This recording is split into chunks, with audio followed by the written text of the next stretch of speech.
हे guys, welcome back. So आज की video में हम बात करने वाले हैं रीफ कॉइन के बारे में। इसका कंप्लीट फंडामेंटल एनालिसिस करते हैं, किस तरह का कॉइन है, टोकोनॉमिक्स कैसी है, कितना फ्यूचर पोटेंशियल है। बेसिकली पोलकाडॉट इकोसिस्टम का पार्ट है। पोलकाडॉट की एक पैरा चेन है। ये अपने आप में लेयर वन नेटवर्क है, और पोलकाडॉट की जो बेस चेन है जिसको हम रिले चेन बोलते हैं वो लेयर जीरो नेटवर्क है। तो पैरा चेन है तो काफी ज्यादा इंटरऑपरेबल भी है, एंड इसके कुछ फीचर्स हैं जिसको थोड़ा सा यूनिक बनाते हैं कंपेयर टू अदर ब्लॉकचेन। तो थोड़ा डिटेल में जाएंगे एंड टोकनोमिक्स पार्ट देखेंगे। लास्ट में हम समझेंगे आपको बाई करना चाहिए नहीं करना चाहिए। अगर नहीं तो क्यों नहीं करना चाहिए, if so then why you should buy it. तो स्टार्ट करते वीडियो। अगर आपने अभी तक चैनल को सब्सक्राइब नहीं किया है तो चैनल को सब्सक्राइब जरूर करो and press the bell icon ताकि आपको सारी अपडेट टाइम पे मिलती रहे। Will start with the basic detail. $0.005879 पे ट्रेड कर रहा है अभी करंट में, एंड इसकी सर्कुलेटिंग सप्लाई देखो 20.34 बिलियन है। यही इसकी टोटल सप्लाई है। इसमें इन्फ्लेशन होता है और बर्न भी होता है। वो थोड़ा सा हम ध्यान से समझेंगे टोकनोमिक्स पार्ट में कि कितना बर्न होता है और कितना इसमें इन्फ्लेशन होता है। करंट में मार्केट कैप देखो तो $119.5 मिलियन की मार्केट कैप है। मेजरली सारे सेंट्रलाइज एक्सचेंज पर अवेलेबल है। आप इसको बड़े आसानी से बाइनेंस, क्यू कॉइन, वजीर एक्स, कॉइन डीसीएक्स, इन पे बाई कर सकते हो। चाहो तो आप डेक्स पे बाई करना तो पैनकेक स्वैप पे बाई कर सकते हो। आपको BP20 कॉन्ट्रैक्ट एड्रेस यहाँ से कॉपी करना है, और बड़े आसानी से आप पैनकेक स्वैप पे भी जाके अपने BNB या BUSD स्वैप कर सकते हो रिफ कॉइन में। अब थोड़ा सा फर्दर डिटेल देखते हैं कि ये थोड़ा यूनिक किस तरह से है और किस तरह से मतलब वर्क करता है। पहले तो जो कंसेंसस यूज करता है that is nominated proof of stake, NPOS बोलते हैं। नॉमिनेटेड प्रूफ ऑफ स्टेक में एक थोड़ा सा ये फीचर रहता है कि उसमें नॉमिनेटर्स बहुत सारे होते हैं, जैसे कि बाकी जो प्रूफ ऑफ स्टेक वाले में या डेलीगेटेड प्रूफ ऑफ स्टेक वाले में जो नोड ऑपरेटर्स होते हैं वही आप समझ सकते हो नॉमिनेटर्स। और वो नॉमिनेट करते हैं कुछ मतलब वैलिडेटर्स को, और वैलिडेट जो ट्रांजेक्शन वैलिडेट करना इज बिट टेक्निकल टास्क। तो उस केस में सेलेक्टिव वैलिडेटर्स रहते हैं और उनको वो टाइमली नॉमिनेट करते रहते हैं। इसीलिए इसका नाम पड़ जाता है नॉमिनेटेड प्रूफ ऑफ स्टेक। कह सकते हैं प्रूफ ऑफ स्टेक में बस एक और फीचर ऐड हो जाता है, that is the nomination. Nominator होता है टाइमली टाइमली जो वैलिडेटर्स उनको नॉमिनेट करते रहते हैं। उसके साथ साथ अब ये सबस्ट्रेट फ्रेमवर्क को यूज करता है। ये सॉलिडिटी जो लैंग्वेज है उसको सपोर्ट करता है। अलोंग विद दैट ये ईवीएम कॉम्पेटिबल है, सॉलिडिटी को सपोर्ट करता है। तो ज्यादा कोड बेस में चेंज करने की जरूरत नहीं है, और जो एप्लीकेशन हैं जो ईवीएम कॉम्पेटिबल नेटवर्क पे है या फिर इथीरियम के नेटवर्क पे है वो बड़े आसानी से इस पे पोर्ट किए जा सकते हैं, और उसमें ज्यादा कोई चेंजेस की रिक्वायरमेंट नहीं होती है। साथ में स्मार्ट लिक्विडिटी एग्रीगेटर है, इसका एक एक्सटेंशन है। बड़ी इजीली डाउनलोड करके बाकी जितने भी डिसेंट्रल एप्लीकेशन है, डीफाई एप्लीकेशन है, इसकी सर्विस को यूज कर सकते हैं। क्या क्या सर्विस मतलब बेसिकली प्रोवाइड कर सकता है? लैंडिंग, बोरोइंग है, स्टेकिंग, माइनिंग, इस तरह की जितनी भी डीफाई से जुड़ी हुई सर्विसेज है उनमें AI ड्रिवन सॉल्यूशन प्रोवाइड करता है और बड़े आसानी से यूज किया जा सकता है। अब एक चीज और ध्यान में देनी है कि ठीक है, इथेरियम वर्चुअल मशीन के compatible है, लेकिन इसके खुद के नेटवर्क की क्या मतलब क्वालिटीज हैं, क्योंकि ये लेयर वन नेटवर्क है तो इसके हमें ये भी देखना पड़ेगा इसकी TPS वैल्यू कितनी है, इसके नेटवर्क पे वैलिडेटर्स कितने हैं, और ट्रांजेक्शन की फाइनलिटी कितनी है, थ्रूपुट कितना है। ये सारी चीजें हम थोड़ा सा डिटेल में अब देखते हैं। सो इन्होंने अपने ही एक मतलब जो व्हाइट पेपर अवेलेबल कराया है उसी में डॉक्यूमेंट्स में अवेलेबल कराया है, comparison with bitcoin, Ethereum and reef. उस केस में आप देखोगे ऑब्वियसली एनर्जी कंजप्शन तो कम होगा ही, जिन्होंने बोला है लेस देन अ शॉपिंग मॉल। तो वो ऑब्वियस है, अगर प्रूफ ऑफ स्टेक है तो एनर्जी कंजप्शन कम होगा। कंसेंसस एल्गोरिथम कौन सा रखा है? इन्होंने बिटकॉइन को बोल दिया प्रूफ ऑफ वेस्ट, क्योंकि इसको भी इथेरियम को बोल दिया proof of waste, which is like proof of waste नहीं है, which is proof of work है। और उसमें इसलिए बोला है ऐसा क्योंकि एनर्जी बहुत ज्यादा कंज्यूम कर रहे हैं इस वजह से। इनकी जो क्वालिटीज हैं वो है कि चलो ठीक है, एनर्जी कम कंज्यूम हो रही है, और इन ऑन चेन अपग्रेडेबिलिटी वो क्या है कि मतलब इनको जो फॉर्कलेस अपग्रेड कर सकते हैं। हार्ड फॉर्क, सॉफ्ट फॉर्क करने की जरूरत नहीं है। कोई भी अपग्रेड लेके आएंगे बड़ी इजीली उसमें इंप्लीमेंट हो सकती है। ट्रांजेक्शन की फाइनलिटी 3600 प्लस सेकंड में होती है, 600 प्लस सेकंड में इथेरियम पे होती है, इनकी 40 सेकंड में हो जाती है। Which is also much more, क्योंकि there so many blockchain, layer one blockchain जो 1 से 1.5 सेकंड या 1 से 2 सेकंड के बीच में भी ट्रांजेक्शन को फाइनल कर देते हैं। And I already shared one blockchain with you, that is Velas. Block time 600 second, इनका 17 सेकंड का, इनका 10 सेकंड का है। Maximum block size it doesn't much matter. And उसके बाद थ्रोपुट, इनके जो बिटकॉइन के लगभग 7 TPS है ट्रांजेक्शन पर सेकंड। अगर इथेरियम की बात करोगे तो 14 TPS है। इसको कई बार पिछली बार वीडियो में कवर कर चुके हैं। इनकी जो TPS है वो 465 है। ये भी कम है क्योंकि आपको ऑलरेडी मैं बता चुका हूँ, जो अगर आप वेलास की TPS देखोगे तो वो 75,000 तक जाती है, अप टू 75,000 TPS है उसकी। स्मार्ट कॉन्ट्रैक्ट्स बिटकॉइन पे अवेलेबल नहीं है, इथेरियम पे यस अवेलेबल है, और इथेरियम वर्चुअल मशीन के साथ कॉम्पेटेबल है, और ये भी कॉम्पेटेबल है। तो आप ऐसा नहीं कह सकते बहुत ज्यादा एक्स्ट्रा ऑर्डिनरी है, ऑर्डिनरी है। आज की डेट में कंपटीशन इतना ज्यादा बढ़ गया है कि जो एकदम कटिंग एज टेक्नोलॉजी होगी ना, वही आगे जाके बहुत अच्छा ग्रो करेगी। और ये जो थोड़ी बहुत टीपीएस बढ़ा के, थोड़ा ईवीएम कॉम्पेटेबल करके और थोड़ी ट्रांजेक्शन फास्ट करके, इनसे आगे चल के काम नहीं चलने वाला, क्योंकि इनके कंपटीशन में ऑलरेडी बढ़िया ब्लॉकचेन्स अवेलेबल हैं।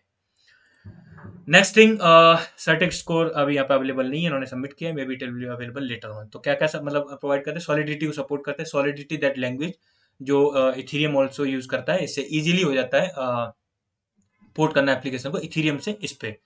स्केलेबिलिटी ऑब्वियसली मच बेटर है इथेरियम के कंपैरिजन में, but not much better compare to other blockchains. Upgradeability इनके जो मैंने ऑलरेडी बता चुका हूँ, फॉर्कलेस से मतलब अपग्रेड होता है, इजीली हो जाता है। ईवीएम एक्सटेंशन अवेलेबल है, रीफ की स्टेकिंग, फी बर्न, ये इनका डिफरेंशियल मैकेनिज्म में, उसको भी थोड़ा सा ध्यान से देखते हैं।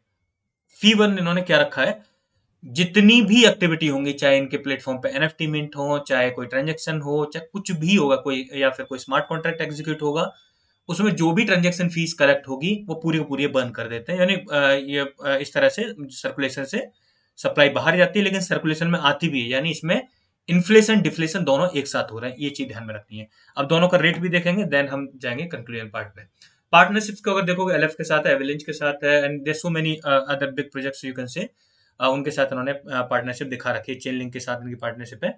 बाइनेंस के साथ पार्टनरशिप नहीं है, बेसिकली बाइनेंस पे पैराचेन का ऑक्शन हुआ था, तो उन्होंने वो भी इसमें इंक्लूड कर लिया है, क्योंकि वही इनका भी ऑक्शन, मतलब ये इनको भी ऑक्शन मिला था वहीं पे। नेक्स्ट थिंग, इनका अगर एक्सप्लोरर ओपन करके देखोगे तो वहां से कुछ चीजों का रियलिटी चेक मिलता है, जहां से आपको थोड़ा सा कंसर्न हो जाना चाहिए। रियलिटी चेक क्या है, अभी तक इनके नेटवर्क पे टोटल 9,000 अकाउंट ही क्रिएट हुए, 9,144। टोटल जितने ट्रांसफर हुए हैं वो 66,000 ही हुए हैं। अब जब नंबर ऑफ ट्रांसफर ही इतने कम है, जब अभी तक के टोटल देखोगे, तो कितनी ही फीस बर्न हो पाएगी, ये भी आपको चीज ध्यान में रखनी है। और फी की डिटेल उन्होंने अवेलेबल नहीं कराई है। मैंने बहुत ज्यादा फाइंड आउट करने की कोशिश की कि कितनी लगती है ट्रांजेक्शन फीस, क्योंकि वो भी एक एस्पेक्ट होता है ब्लॉकचेन को जज करना है कि कितनी चीप है। तो वो चीज अवेलेबल नहीं है, तो आई कैनॉट से लाइक कितनी फीस बर्न होती है, लेकिन नंबर ऑफ ट्रांसफर डेफिनेटली बहुत कम है। ये चीज आपको ध्यान में रखनी है। और नंबर ऑफ अकाउंट्स इस पे जो नेटवर्क पे वो भी काफी कम है। एक चीज और देखनी, थोड़ा एक्सप्लोरर ओपन करते हैं, फिर इनके कितने नंबर ऑफ स्मार्ट कॉन्ट्रैक्ट इस पे एग्जीक्यूट हुए हैं, यानी कितने टोकन जनरेट हुए हैं, वो चीज भी हम थोड़ा सा डिटेल में देखेंगे, ठीक है। तो उन्होंने क्रॉस चेन लिक्विडिटी प्रोवाइड की हुई है इथेरियम के नेटवर्क पे भी और बाइनेंस स्मार्ट चेन पे भी। तो क्रॉस चेन लिक्विडिटी जो प्रोवाइड करते थे, तो सर्टेन अमाउंट में, लिमिटेड अमाउंट में प्रोवाइड करते, तो उससे ज्यादा प्रॉब्लम नहीं है। उस केस में अभी देखो 20.3 बिलियन इनकी सर्कुलेटिंग सप्लाई है, उसमें से 8.9 बिलियन उन्होंने अवेलेबल करा दी इथेरियम के चेन पे। और उस पर भी आप टॉप वॉलेट्स देखोगे तो आपको एफटीएक्स एक्सचेंज में बाइनेंस हॉट वॉलेट दिख जाएंगे, तो आपको इतना ज्यादा टेंशन लेने की जरूरत नहीं है। लेकिन बाइनेंस के केस में आप देखोगे तो टॉप वॉलेट, तो जो बाइनेंस का हॉट वॉलेट 20 है वो दिख जाएगा, जिसके पास 43% सप्लाई है, लेकिन यहाँ पे उन्होंने लिक्विडिटी प्रोवाइड की है 11.6 बिलियन की। उसके साथ साथ जो सेकंड वॉलेट है, ये इसके पास 33% सप्लाई है, लेकिन सप्लाई टोटल देखोगे तो 3.8 बिलियन है। अब ये डेफिनेटली मुझे पर्सन ही लग रहा है, क्योंकि जिस तरह की एक्टिविटीज अकाउंट में दिख रही है, वो डेफिनेटली किसी एक्सचेंज से जुड़ा हुआ नहीं है। लिमिटेड नंबर ऑफ ट्रांजेक्शन है, एंड बाइनेंस से कुछ वॉलेट्स के बीच में ट्रांजेक्शन हो रही है, एंड ये अकाउंट भी काफी एक्टिव है। बट ठीक है, क्रॉस चेन लिक्विडिटी प्रोवाइड, तो इतना ज्यादा कंसर्न नहीं है, क्योंकि उसका एक सर्टेन हिस्सा ही है। कितने टोकन इस पर क्रिएट हुए आज तक, टोटल 91 टोकन ही इसकी ब्लॉकचेन पे क्रिएट हुए हैं। तो वो भी कोई मतलब बहुत ज्यादा नहीं है, लेकिन ठीक है, 91 इज मच बेटर देन काफी सारे ब्लॉकचेन से, तो बेटर कंडीशन में है। लेकिन फिर भी अगर इनको मतलब और भी ज्यादा हम एक्सपेक्ट कर रहे थे कि इस पे होते। पैक्स डॉट वर्ल्ड है, जल्दी मेटावर्स लेके आ रहा है। इसी के अक्टूबर 13 को इन्होंने मतलब जो अनाउंसमेंट की, वो मतलब डिटेल अनाउंसमेंट की थी कि मेटावर्स लेके आ रहा है, जो रीफ चैन पे बिल्डअप होगा, उसकी भी डिटेल अवेलेबल हो जाएगी। एक चीज यहाँ पे ध्यान देनी कि कॉइन कोडेक्स पर अगर इसका सप्लाई इन्फ्लेशन देख रहे हैं, तो वहां पे आपको 59.09% दिखाएगा, ये जो आपको दिख रहा है।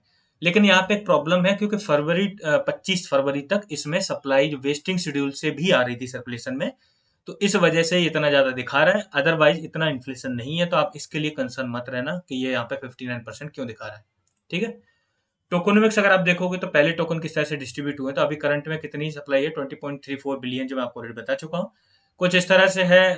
बाइनेंस क्लोज पेड पे 3% उन्होंने दी थी, 3.5% लॉकअप एंड को नोमिनेटर्स के लिए, 20% कम्युनिटी रिजर्व फंड के लिए, एंड सो ऑन। आप देख सकते हो, स्क्रीन पर आपको दिख रही है। इस तरह से उन्होंने सप्लाई को डिवाइड किया है। यहाँ से आपको कुछ चीजें और देखने को मिलती है। एनपीओएस रिवॉर्ड रेट, यानी जिनका इन्फ्लेशन रेट है, पर एनम का 8% का इन्होंने फिक्स रखा है। 8% सर्कुलेटर जो सप्लाई है वो हर साल सर्कुलेशन में आ जाएगी। ये चीज भी आपको ध्यान में रखनी है कि अगर आप 1 साल 1.5 साल तक होल्ड कर रहे हो तो सप्लाई इतनी बढ़ भी जाएगी, ये ध्यान में रखना, ठीक है। नंबर ऑफ एक्टिव वैलिडेटर्स इनके नेटवर्क पे कितने हैं? सिर्फ 23 हैं। लेकिन नंबर ऑफ नॉमिनेटर्स 858 है। जितने ज्यादा मतलब जो नोड ऑपरेट होंगे उतना ही ज्यादा डिसेंट्रलाइज होगा। तो इसमें ज्यादा प्रॉब्लम नहीं है, वैलिडेटर्स अगर कम हो लेकिन नोड ऑपरेटर ज्यादा होने चाहिए, क्योंकि अगर वो कम हो जाएंगे तो उस केस में ब्लॉकचेन के कॉम्प्रोमाइज होने के चांसेस बढ़ जाते हैं। And the very famous example you can से द रोनिन नेटवर्क, क्योंकि उसके जो 9 थे उनमें वो 4 कॉम्प्रोमाइज हो गए थे। इनका खुद का रीफ स्वैप भी अवेलेबल है, बट मतलब it is asking for like Polkadot extension. I don't have it so I can not show you the detail, but इसमें swap pool and bind feature available है। Reef chain का extension available है, आप easily इसको download कर सकते हो Chrome के लिए, फायरफॉक्स के लिए, और उसकी सर्विस यूज करना शुरू कर सकते हो। इनका खुद का कार्ड भी है, रीफ कार्ड, और उसमें आप इजीली उससे मतलब क्रिप्टो को स्पेंड कर सकते हो। इवन अगर कार्ड आपको यूज करना ही है इन केस, तो मेरी सलाह यही होगी, बाइनेंस का जो बाइनेंस पे कार्ड है that is much better than any other card जो आपको क्रिप्टो स्पेस में मिलेगा। सो लेकिन इनका अवेलेबल है, that I can say. Another thing, ये पोल्का चेन इनका जो पैराचेन इकोसिस्टम है उसका पार्ट है। उस पे इसकी आपको डिटेल भी देखने को मिल जाएगी। जब आप parachain.info पोल्का डॉट का ओपन करोगे तो वहाँ पे आपको रीफ की कुछ बेसिक डिटेल देखने को मिल जाएगी, लाइक कितने पार्टनर्स हैं, क्या क्या क्या फीचर्स हैं, इस तरह की चीज़ें वहाँ पे देखने को मिल जाएगी। अब चीज़ें इसकी जो है वो कंक्लूड करते हैं, फिर आपको बताते हैं कि क्या आपको करना चाहिए। पहली चीज़, क्या क्या चीज़ आपको ध्यान में रखनी है प्राइस प्रेडिक्शन पार्ट के लिए। सो पहले अगर देखो कितनी मार्केट कैप अचीव कर चुका है, तो आप ऐसा समझ लो $600 मिलियन की मार्केट कैप इसने मैक्स टू मैक्स अचीव की है। और उसके बाद अभी काफी डाउन आ गए और होल क्रिप्टो स्पेस डाउन है, so not to worry about that. Price में आप देखोगे तो पहले 0.05 तक जा चुका है, लेकिन अगेन मैं आपको बता रहा हूँ उस टाइम पे सर्कुलेटिंग सप्लाई कुछ और थी, अभी कुछ और है, एंड बाद में कुछ और हो जाएगी। अगर 1 साल बाद तक का इसका देखें, क्योंकि मोस्ट एंटिसिपेटेड टाइम जो बुल रन स्टार्टिंग का हम देखते हैं, अभी 20.34 बिलियन सर्कुलेशन में है। 8% का इसमें इन्फ्लेशन होगा। कितना बर्न हो रहा है, क्योंकि नंबर ऑफ ट्रांसफर इसके कम है, तो इस वजह से हम बर्न वाला पार्ट हटा दे रहे हैं, क्योंकि हम उसको कंसिडर ही नहीं कर रहे, और हम उसको एग्जैक्टली ट्रेस भी नहीं कर पाते कितनी इन्होंने डिटेल अवेलेबल नहीं कराई, कितनी इनकी ट्रांजेक्शन फीस है मतलब जो इनके नेटवर्क पे। So we can not like for sure से कि इतना ज्यादा बर्न हो जाएगा, इतना सर्कुलेशन से बाहर हो जाएगा, बट इन्फ्लेशन का डाटा इन्होंने डिफाइन किया है।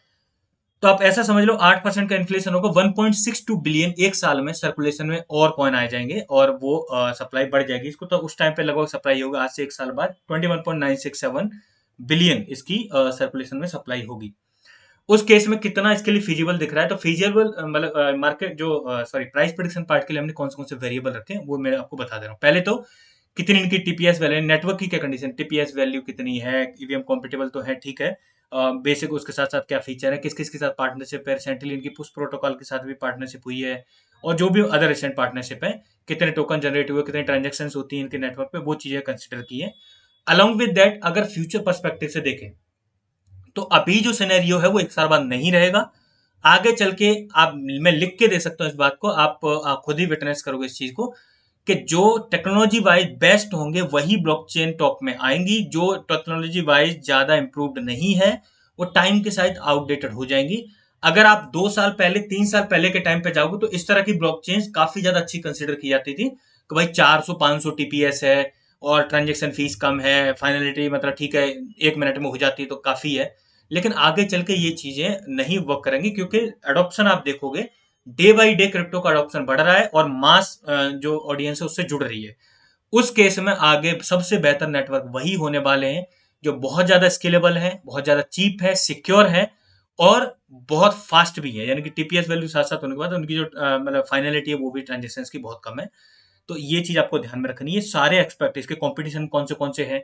अब इससे ज्यादा मुझे बेटर कंडीशन में तो मून बीम दिखता है, जो पोल्का डॉट की अनदर जो पैराचेन है, वो भी है मतलब इथेरियम वर्चुअल मशीन के साथ कॉम्पेटिबल, और काफी हद तक कुछ सर्विस प्रोवाइड करती है। बस ठीक है, ये स्मार्ट लिक्विडिटी एग्रीगेटर की तरह वो काम नहीं करती है, लेकिन काफी सारे फीचर उस पर भी अवेलेबल है, और इजीली ईवीएम से जो कॉम्पेटिबल नेटवर्क्स हैं या फिर इथेरियम के नेटवर्क से बहुत इजीली उस पर भी जो एप्लीकेशंस हैं, डीएप्स हैं, उनको पोर्ट किया जा सकता है। मैक्स टू मैक्स सिनेरियो क्या दिख रहा है, $2 बिलियन की मार्केट कैप अचीव कर सकता है अगले बुल रन तक। अगर $2 बिलियन की ये मार्केट कैप अचीव करता है उस टाइम की सर्कुलेटिंग सप्लाई के साथ देखें, तो लगभग $0.091 पर ट्रेड करेगा। एंड अगर इतना जाएगा तो आप ऐसा समझ लो करंट प्राइस से 15x तक करने की इसमें कैपेसिटी है। और अगर इन टर्म ऑफ आप मार्केट कैप देखोगे, अगर आपने इसको बॉटम पे हंट कर लिया तो it will be near about like 18 से 19 गुना आपको मतलब इसमें ग्रो करने की क्षमता है। अब मेन क्वेश्चन आता है कि आपको इसको बाई करना चाहिए। मेरा जो अनबाइस्ड ओपिनियन आपके लिए यही होगा, बहुत इजीली अवेलेबल है, लेकिन आपको इसको बाई ना करके आप दूसरे किसी अल्टरनेटिव को चूज कर लो, ज्यादा बेटर है। अगर आपको लेयर 1 नेटवर्क चूज करना है, आप वेलास को चूज कर लो, मैं आपको पहले बता चुका हूँ, टेक्नोलॉजी बहुत बेहतर है। अगर आपको इसी इकोसिस्टम का चूज करना है या इंटरऑपरेबिलिटी के टर्म में चूज करना है, तो आप फैंटम चूज कर लो या फिर पोल्का डॉट को ही चूज कर लो rather than investing in Reef. That would be the wise option. So that's all for today. I hope you like the video. Check the video, like जरूर करें and make sure you subscribe the channel. Thank you guys.